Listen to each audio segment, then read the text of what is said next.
नमस्कार,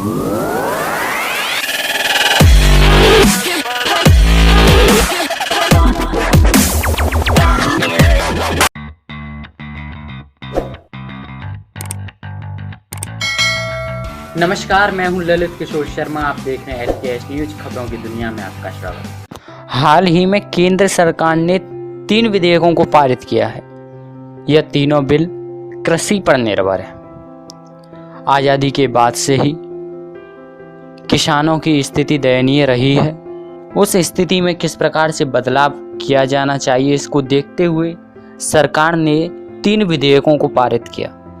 हालांकि कई जगहों पर इसके विरुद्ध किसान आंदोलन भी कर रहे हैं।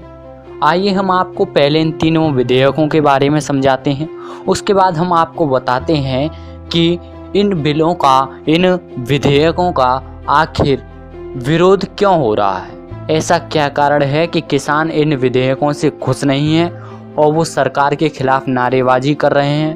वह इस दिन को, जिस दिन ये तीनों विधेयक पारित हुए, किसानों के लिए काला दिवस बता रहे हैं। सबसे पहले हम आपको इन तीनों विधेयकों के बारे में बता देते हैं। सबसे पहला विधेयक जो है वो है कृषि उत्पादन, व्यापार और वाणिज्य यानी संवर्धन और सुविधा विधेयक 2020। इस विधेयक के अनुसार किसान मनचाही जगह पर फसल बेच सकते हैं, बिना किसी रुकावट दूसरे राज्यों में भी कारोबार कर सकते हैं। APMC यानी कि मंडी के दायरे के बाहर भी खरीद और बिक्री संभव है। पहले होता था कि किसान मंडी में जाते थे, वहां पर ही अपनी फसल बेचते थे, लेकिन इस विधेयक के आने के बाद आप पूरे देश में अपनी फसल कहीं पर भी बेच सकते हैं। किसी भी राज्य में जाकर के आप अपनी फसल बेच सकते हैं। ऑनलाइन बिक्री इलेक्ट्रॉनिक ट्रेडिंग से होगी, जिससे मार्केटिंग लागत बचेगी और बेहतर दाम मिलेंगे। फसल की बिक्री पर कोई टैक्स नहीं लगेगा। ये इस विधेयक की खासियत है। अब इस विधेयक को आने के बाद किसान मनचाही जगह पर अपनी फसल बेच सकता है। पहले किसान मंडी में अपनी फसल बेचता था, जिसकी वजह से वहाँ पर मंडी में जो भी व्यापारी फसल खरीदने आते थे वो किसानों से कम दामों में फसल खरीदते थे और ऊंचे दामों में बाजार में बेच देते थे। अब क्या होगा कि किसान मंडी की जगह कहीं पर भी जाकर अपनी फसल बेच सकते हैं, जहां उसे लगे कि हाँ, यहाँ पर मुझे अपनी फसल के अच्छे दाम मिल रहे हैं। लेकिन अब इस विधेयक का किसान विरोध क्यों कर रहे हैं, ये हम आपको समझाते हैं। किसानों का कहना है कि अगर मंडी समिति समाप्त हो गई तो हम अपनी फसल को कहां बेचेंगे, यानी कि हम दूसरे राज्यों में बेचने को जाएंगे, लेकिन वहां पर अगर हमें कोई खरीदार नहीं मिलता है तो हम अपनी फसल को कहां बेचेंगे। और केंद्र सरकार ने इस विधेयक में कहा कि आप दूसरे राज्यों में कहीं पर भी फसल बेच सकते हैं। तो जहां पर भी किसान अपनी फसल बेचने जाएगा, जो छोटा किसान है, उसके लिए क्या यह संभव होगा कि वह इतना किराया देकर, इतना भाड़ा देकर अपनी फसल को दूसरे राज्य में बेच पाए। इस प्रकार किसान इस विधेयक को लेकर विरोध प्रदर्शन कर रहे हैं। अब हम आपको दूसरा विधेयक समझाते हैं। दूसरा विधेयक है जिसका नाम है मूल्य आश्वासन पर किसान बंदोबस्ती और सुरक्षा समझौता और कृषि सेवा विधेयक 2020। इसके तहत क्या होता है कि राष्ट्रीय स्तर पर कॉन्ट्रैक्ट फार्मिंग की व्यवस्था बनेगी। रिस्क किसानों का नहीं, एग्रीमेंट करने वालों पर होगा। यानी कि इस विधेयक में क्या होगा कि जो भी कंपनियां हैं, जैसे लेज है, जो भी कंपनियां हैं जो भी अपना प्रोडक्ट बनाती हैं, जो व्यापारियों से पहले खरीदती थी कंपनियां, अनाज जो भी कुछ खरीदती थी, तो पहले कंपनियां व्यापारियों से खरीदती थी। अब क्या है, कंपनियां सीधे किसानों से कॉन्ट्रैक्ट कर सकती हैं, यानी कि किसान उन्हें फसल बोने से पहले अपने दाम फिक्स कर देंगे कि मेरी फसल के इतने दाम हैं। किसान कंपनियों को अपनी कीमत पर फसल बेचेंगे। किसानों की आय बढ़ेगी, बिचौलिया राज खत्म होगा, तय समय सीमा में विवाद निपटाने की व्यवस्था होगी। यानी कि कंपनियां आएंगी किसान के पास और किसान से पूछेंगी कि आप जो फसल कर रहे हैं, आलू की हो, गेहूं की हो, बाजरा की हो, किसी प्रकार की फसल हो, हमें वो फसल चाहिए, आप अपनी फसल के दाम बता दीजिए। यानी कि किसान बोने से पहले ही फसल का सौदा कर सकेगा कंपनियों से।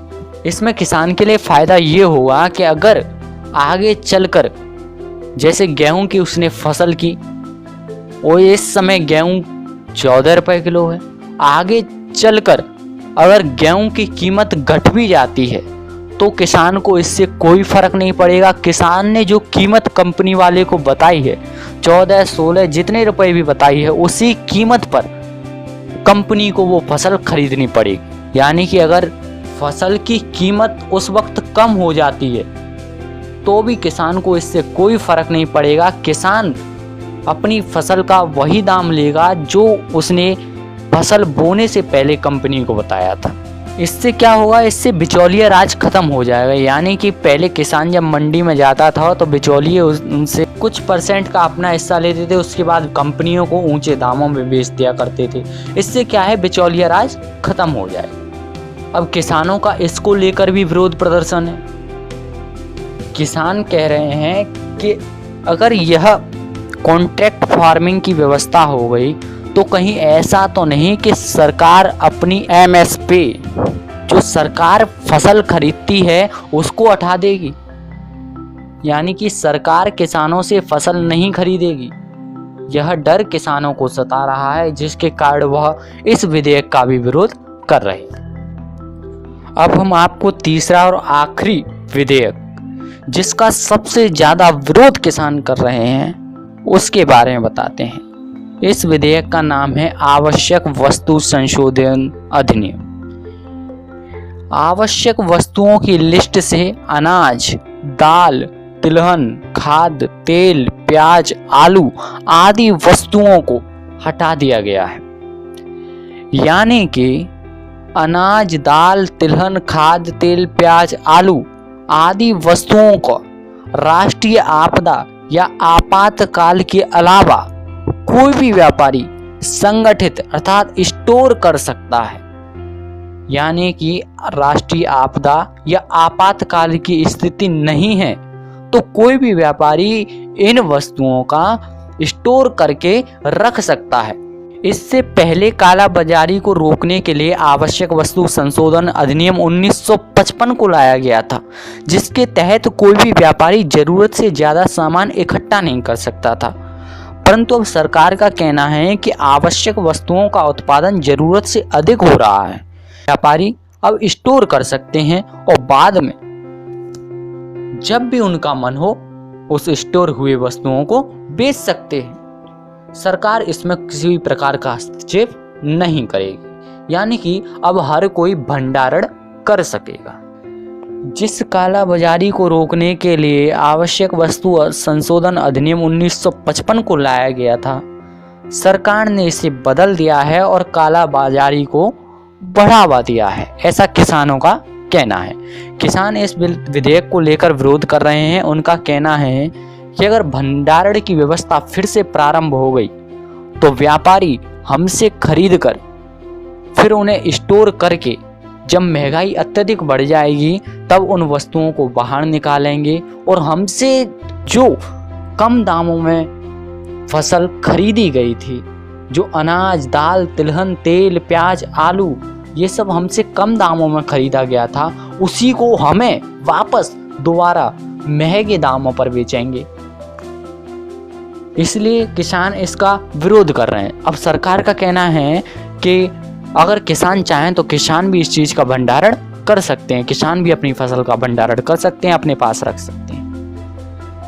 लेकिन किसान सरकार से कहना चाहते हैं कि हम अगर छोटे किसानों की बात करें तो छोटे किसानों के पास इतनी जगह नहीं होती है कि वो भंडारण कर सकें। अगर सभी पहलुओं को देखा जाए तो इस विधेयक में काफी खामियां देखने को मिली हैं। सरकार काला बाजारी को दोबारा प्रोत्साहित कर रही है। जिस काला बाजारी को रोकने के लिए अधिनियम 1955 को लाया गया था उसकी धज्जियां सरकार उड़ा रही है।